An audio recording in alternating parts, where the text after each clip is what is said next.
जानती हैं सृष्टि का सबसे सुंदर दृश्य क्या होता है? हाँ कमल नयन, वो दृश्य जिसे देखकर आपका मुख पुष्प की भांति खिल उठता है, वही दृश्य जो हमने अभी देखा। आपने ठीक कहा महादेवी, आपने मेरे मन की बात कह दी। जब मां अपने पुत्र का दुख बांटने का प्रयास करती है तो मुझे लगता है कि सृष्टि का निर्माण निरर्थक नहीं था। लगता है जैसे सृष्टि के निर्माण का उद्देश्य पूरा हो गया हो। हे कमल नयन, माता और संतान का संबंध सृष्टि का सबसे सुंदर और सबसे शक्तिशाली संबंध है। इतना शक्तिशाली संबंध तो पिता और पुत्र का भी नहीं होता। पुत्र पिता का अंश अवश्य होता है, किंतु माता का तो पुत्र विस्तार होता है। इसीलिए तो माता अपने पुत्र का दुख देख नहीं पाती। पुत्र का दुख, पुत्र का कष्ट माता के लिए स्वयं उसी का दुख, उसी का कष्ट बन जाता है। हाँ महादेवी, आपने माता और पुत्र के संबंध को एक सुंदर परिभाषा दे दी। सत्य कहा आपने, माता अपने पुत्र के कष्ट को अपना ही कष्ट समझती है। जिस प्रकार घटा धरती पर बरसने के लिए व्याकुल रहती है, जिस प्रकार एक पुष्प वातावरण में अपनी सुगंध फैलाने के लिए व्याकुल रहता है, उसी प्रकार एक माता भी अपने पुत्र पर हृदय का सारा प्रेम लुटाने के लिए व्याकुल रहती है। ममता इस सृष्टि की सुंदर भावना है। धन्य है ये माता। मैं ऐसी माताओं को प्रणाम करता हूं। हाँ देवी, कि जिस प्रकार जब एक पुरुष भटक जाता है तो केवल एक ही व्यक्ति भटकता है, परंतु जब एक नारी के पैर डगमगाने लगते हैं तो समस्त परिवार डगमगा जाता है। उसी प्रकार जब एक शिष्य भटकता है तो केवल एक ही छात्र भटक जाता है, परंतु जब एक गुरु भटक जाता है महादेवी, तो समस्त छात्र समाज भटक जाता है। महादेवी, जो मृत्यु से डरते हैं वो जीवन जीने के लिए सिद्धांतहीन समझौते करने लगते हैं, और ऐसा सिद्धांतहीन जीवन मृत्यु से भी बुरा होता है महादेवी। इतिहास साक्षी है कि जीतते तो वही हैं जो मृत्यु के भय पर विजय पा लेते हैं, और सिद्धांतहीन जीवन जीने वाले तो कायर होते हैं महादेवी। आपने सत्य कहा कमल नयन, मृत्यु से क्या भयभीत होना, वो तो एक दिन आकर ही रहेगी। किंतु मृत्यु के भय से जीवन का सुख चैन खोना मूर्खता है। जिस प्रकार अग्नि सूखी लकड़ी को सरलता से जला देती है, उसी प्रकार क्रोध सुंदर भावनाओं को सहजता से भस्म कर देता है।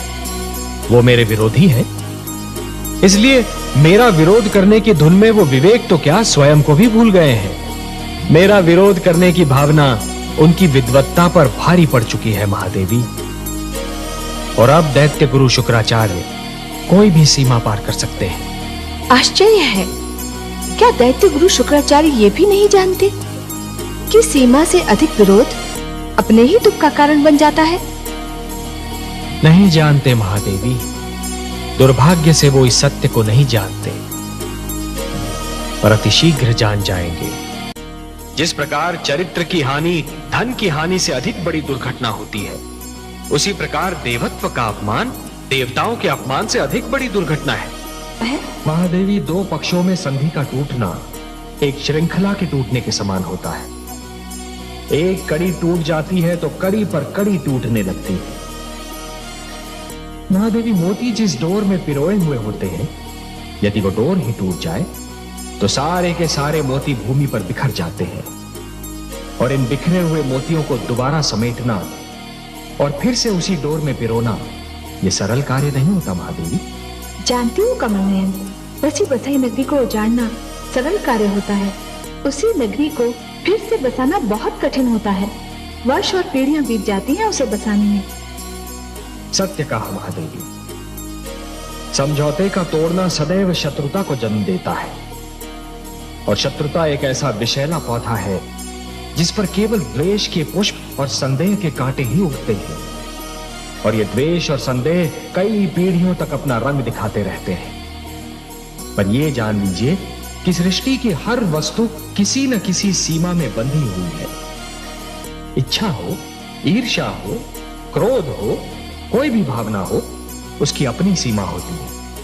और जब वो भावना अपनी ही सीमा को लांघकर परे चली जाती है तो स्वयं अपने लिए ही हानिकारक सिद्ध हो जाती है। हाँ देवी, कि जिस प्रकार जब एक पुरुष भटक जाता है तो केवल एक ही व्यक्ति भटकता है, परंतु जब एक नारी के पैर डगमगाने लगते हैं तो समस्त परिवार डगमगा जाता है।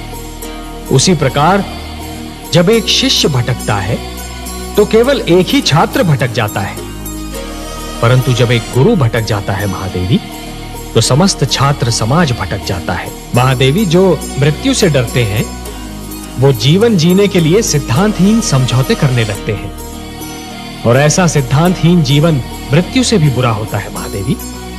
इतिहास साक्षी है कि जीतते तो वही हैं जो मृत्यु के भय पर विजय पा लेते हैं, और सिद्धांतहीन जीवन जीने वाले तो कायर होते हैं महादेवी। आपने सत्य कहा कमल नयन, मृत्यु से क्या भयभीत होना, वो तो एक दिन आकर ही रहेगी। किंतु मृत्यु के भय से जीवन का सुख चैन खोना मूर्खता है।